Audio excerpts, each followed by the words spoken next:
저번 주에 그니까 이것만 계속하는 거예요. 말소기준 권리랑 그 다음에 임차인이 있는지 없는지 그리고 우리가 물어줘야 될 돈이 있는지 없는지 이게 가장 경매에서는 시작할 때 이렇게 배워야 된다. 시작점이라는 거. 오케이?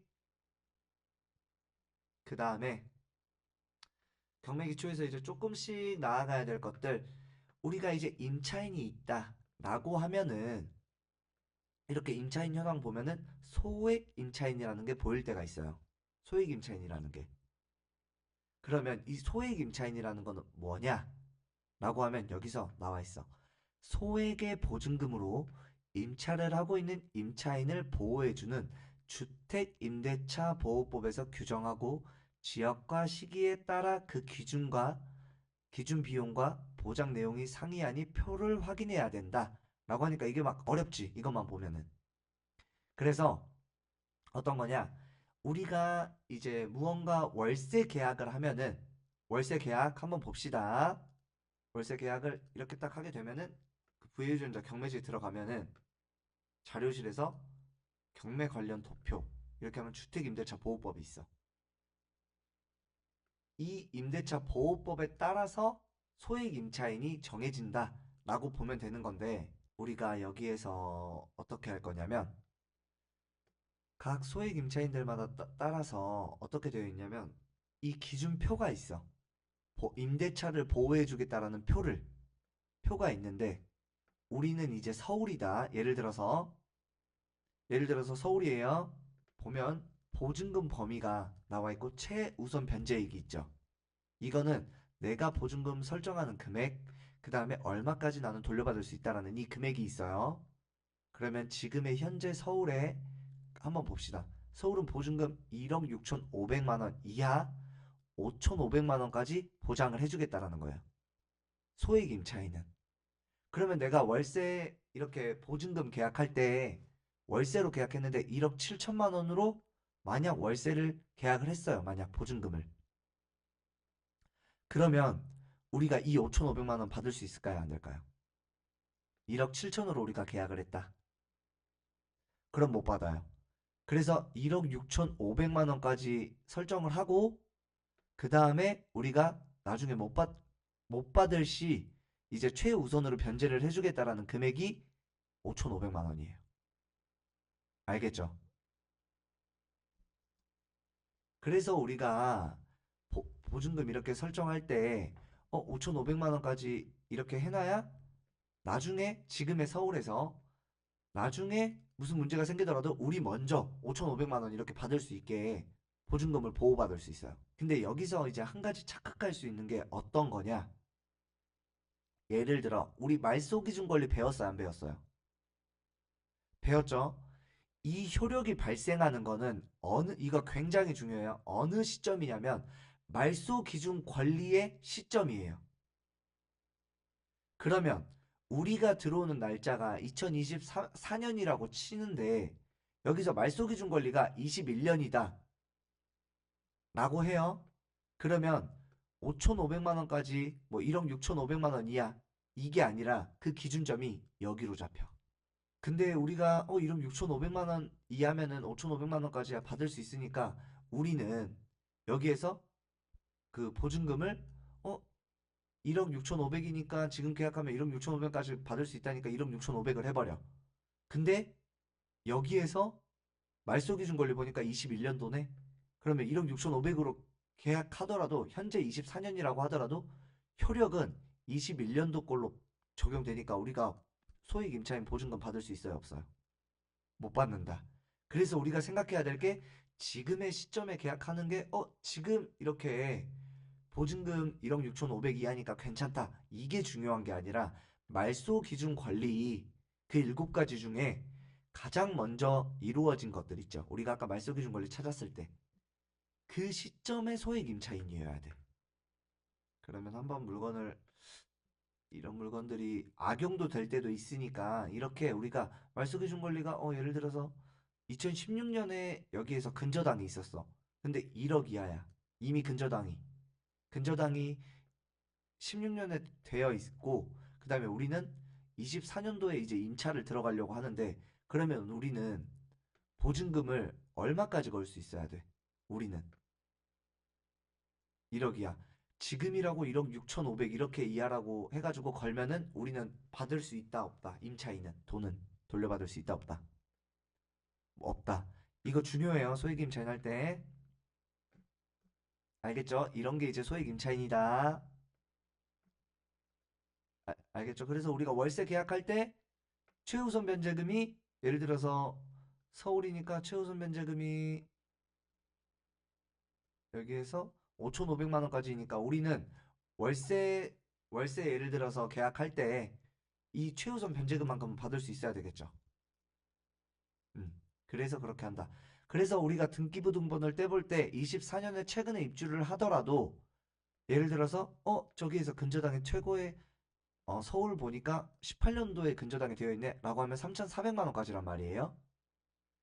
그러면 우리는 이 3,400만 원도 예를 들어서 3,400만 원까지 보증금을 맞춰야 되는데 이 상대방이 5,500만 원까지 해달래. 이거 보장받을 수 있다고. 이렇게 해서 믿지 말고 우리는 등기부등본 확인해서 아, 우리 이거 3,700만 원까지만 받을 수 있겠다라고 생각을 해야 된다.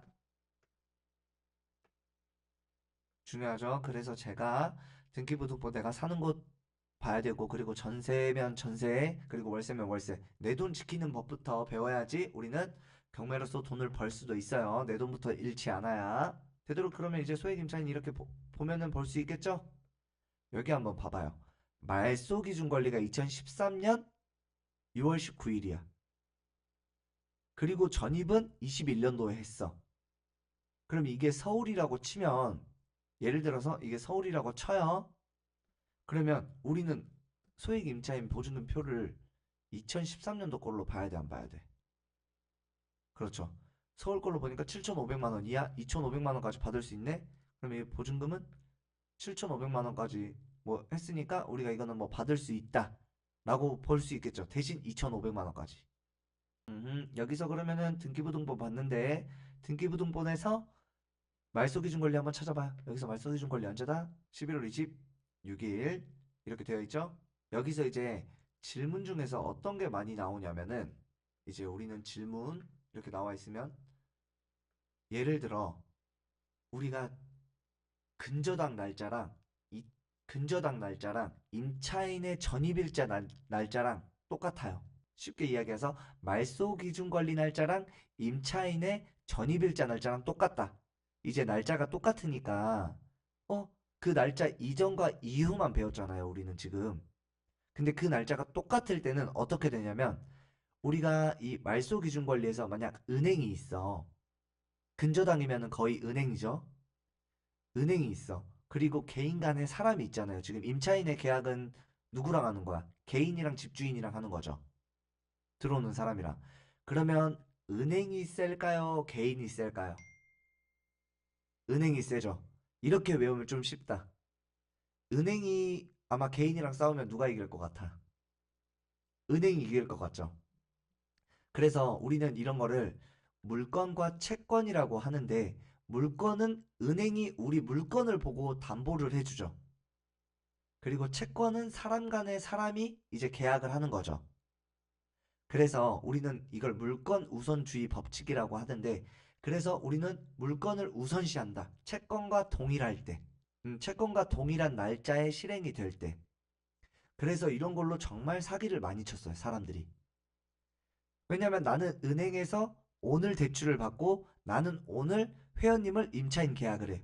그리고 회원님의 이제 전입일자는 오늘. 그리고 나는 대출을 실행시키는 은행은 오늘. 이렇게. 그래서 은행에서 우리 집이 1억이지만 뭐 1억을 대출을 받았으면은 나는 오늘도 은행에서 대출을 1억 받고 이제 회원님도 이제 내가 임차인으로서 1억을 보증금을 받아. 그러면 나는 총 2억이 생기는 거죠. 이 집은 1억짜리인데. 그러면은 누가 이긴다? 임, 임차인이 가장 약해져요.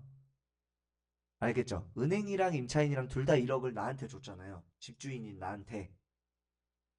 그러면은 은행에서 1억을 빌리고 나는 또 이 1억을 임차인이랑 계약을 했어요. 그러면 이 동일한 시점에 결국에는 내 경매에 물건이 나가면 1억에 팔릴 건데 이걸 누가 가져가느냐? 누가 가져가? 은행이 가져가. 임차인은 져. 알겠죠? 그래서 이런 거를 꼭 확인을 해야 된다. 그래서 동일한 날짜에 말소기준 권리랑 임차인이랑 이렇게 같이 동일한 날짜에 있으면 누가 이긴다?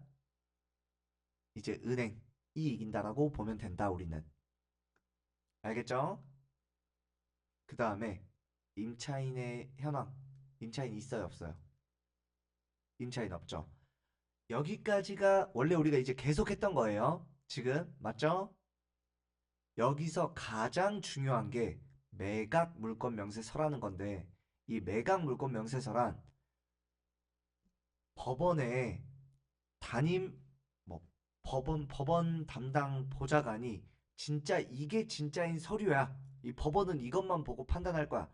왜냐면 이거는 우리가 유료 경매지 사이트잖아요. 그래서 약간의 오류가 있을 수도 있어. 그래서 우리 뭘 보냐? 여기서 지금 이 매각 물권 명세서 있죠. 이걸 보는 거예요. 그러면 우리가 이걸 딱 봤다. 진짜 여기에서 담임 법관, 사법보좌관님의 도장 찍혀져 있어, 안 찍혀져 있어? 찍혀져 있죠. 이게 진짜 법적 효력이 있는 진짜 서류예요. 근데 이런 걸 보기 편하게 하기 위해서 이렇게 해놓은 거예요, 사이트에서. 이해했죠? 그러면 이것도 한번 우리가 봐보자. 여기서 우리가 말소기준 권리 언제였어요? 그렇죠. 그러면 이제 우리가 여기에서 말소기준 권리라는 거를 찾으려고 하면 없어. 여기에서는. 말소기준 권리라는 말을 찾아도 없단 말이에요. 이거를 법원 명의로 이제 법원에 대해서 법원에서 판단하는 이 명을 어떻게 결정을 했냐? 이게 최선 순위 설정이에요. 원래는. 근데 이제 우리가 공부하고 배우기 편하기 위해서 이런 거를 말소 기준 권리라고 해요. 그냥 이거 이후에 전부 다 소멸. 근데 이걸 법원에서는 최선 순위 설정이라고 해요. 그러면 우리는 이 최선 순위 설정인 것 자체를 뭐라고 하냐? 말소 기준 권리라고 해요. 그러면 이거 날짜 언제? 2014년도. 여기랑 똑같아요, 안 똑같아요? 지금 똑같죠? 그러면 맞네? 왜냐면 여기랑 만약 다르다고 해. 우리가 이제 이 경매지랑 이 매각 물권명세서랑 다르다고 해요. 그러면 뭐가 법적 효력이 있다고 했어요? 맞아요. 이게 절대 최우선이에요. 알겠죠? 그러면 여기에서도 임차인이 없다고 나와 있죠. 그럼 여기에서도 임차된 내역 있어요, 없어요? 없죠. 그러면 이제 이 경매지랑 똑같네? 맞죠, 지금? 이 똑같이 되어 있죠. 이 경매지 나와 있는 거랑 매각물권명세서랑 똑같네? 라고 생각하고 매각물권명세서가 맞네. 매각물권명세서가 이 경매지에 잘 옮겨져 있다. 라고 생각을 하면 돼요. 이것까지 정확히 체크를 하고 우린 들어가야 돼. 임차인이 예를 들어서 우리가 여기에서 조사했었을 땐 대항력이 없게 나왔는데 매각물권명세서 볼 때 대항력이 있게 나오는 물건들이 간혹가다 있단 말이에요. 그래서 우리는 이 매각물권명세서를 꼭 봐야 된다. 이게 제일 중요하다. 그러면 만약 임차인이 있다라고 했었을 때는 배당요구 종기일도 이 날짜가 맞는지, 그럼 여기에서도 배당요구 종기일이 맞는지 아닌지 보여요, 안 보여요? 보여요. 이거 똑같아요, 안 똑같아요? 똑같죠? 이게 맞는지 아닌지도 체크를 해야 돼요. 그래야 우리가 이제 권리 분석이 끝 난다 라는 거. 오케이? 그래서 이제 마지막으로 정리를 하면 우리가 오늘 배운 것들 진짜 복습하고 오늘 이거 배우고 이제 가서 계속 복습을 일주일 동안 하는 게 어떤 거냐 라고 하면 물건을 보고 일단 물건 분석은 하지 마. 우리는 권리 분석만 할 거야. 경매를 배울 때는. 지금 그러면 어떤 거 먼저 하냐? 경매지를 본다. 아무거나 클릭을 한다. 그 다음에 첫 번째 등기부등본을 본다. 이 등기부등본에서 말소기준 권리를 찾는다. 이 찾고 난 뒤에 그 다음에 세 번째 임차인 현황이 있는지 없는지 확인하고 없다 라고 하면은 이제 우리가 신경 쓸 거는 없다. 그치만 매각물권명세서까지 이젠 들어가야 돼. 그래서 매각물권명세서에서 동일한지, 이 등기부등본과 동일한지, 그리고 임차인이 다 나와 있는 게 동일한지, 그 다음에 배당 요구랑 배당 요구 종기일까지 동일한지, 이렇게 되어 있는 거를 우리는 계속 복습하고 본다. 이렇게 되면 이제 우리가 그 다음에 추가적으로 배우는 것들이 어떤 게 있냐? 말소 기준 권리지만 또 이 말소 기준 권리에 대해서 추가로 이제 조금 조심해야 되는 것들이 있는 것들 한 두 가지 정도 더 추가로 해서 배우고 그 다음에 또 다른 이제 권리상의 하자가 있는 것들이나 더 신경 써야 될 것들에 대해서 우리는 조금 더 공부를 할 거예요. 알겠죠? 뭐 예를 들어서 그 뒤에 가면은 뭐 말소기 기준 권리이지만 이 이후에 전부 다 소멸이라고 했는데 이 소멸하지 않은 또 권리들이 한 두 가지 정도 있단 말이에요. 그런 거 이제 다음 시간. 그 다음에 이제 임차인이 대항력이 있지만 돈을 다 우리가 물어줬는데 또 추후에 돈을 물어줘야 될 것들이 몇 가지 있어. 그러면 이제 그런 것들까지도 이제 우리가 공부를 한다라고 보면은 될 것 같아요. 알겠죠?